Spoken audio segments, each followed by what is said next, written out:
वही व्यक्ति अपने लक्ष्य तक पहुंच सकता है जो किसी प्रलोभन में फंसकर रुकता नहीं है। इस संबंध में एक लोक कथा प्रचलित है।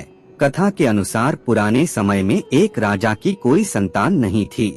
वह बूढ़ा हो गया तो इस बात की चिंता होने लगी कि मेरे बाद इस राज्य को कौन संभालेगा।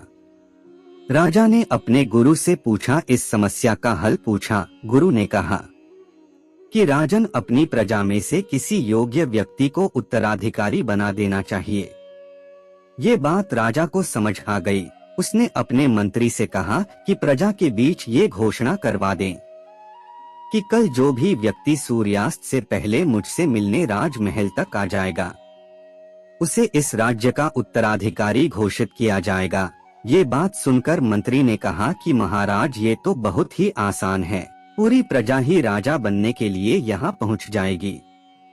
राजा ने कहा कि ऐसा नहीं होगा, मुझ तक सिर्फ योग्य व्यक्ति ही पहुँचेगा। आप घोषणा करवा दीजिए। मंत्री ने राजा की आज्ञा का पालन किया और प्रजा तक संदेश पहुंचा दिया। अगले दिन बड़ी संख्या में लोग उत्तराधिकारी बनने के लिए राजमहल की ओर निकल पड़े। महल के बाहर राजा ने एक बड़े मेले का आयोजन किया था।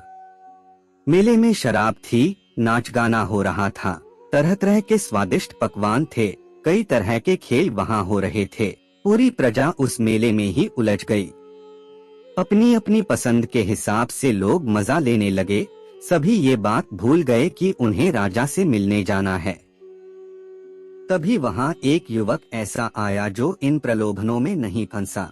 उसे सिर्फ अपने लक्ष्य तक पहुंचना था। वह सीधे राजमहल की ओर चल दिया। मुख्य द्वार पर 2 पहरेदार खड़े थे। उन्होंने युवक को रोका, लेकिन वह किसी तरह उनसे बचकर राजमहल में प्रवेश कर गया।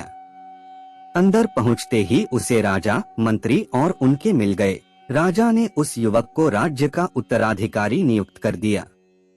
इस प्रेरक कहानी की सीख यह है कि हम अपने लक्ष्य तक पहुंचने के लिए रास्ते में रुकना नहीं चाहिए। सफलता मिलने तक हमें आगे बढ़ते रहना चाहिए।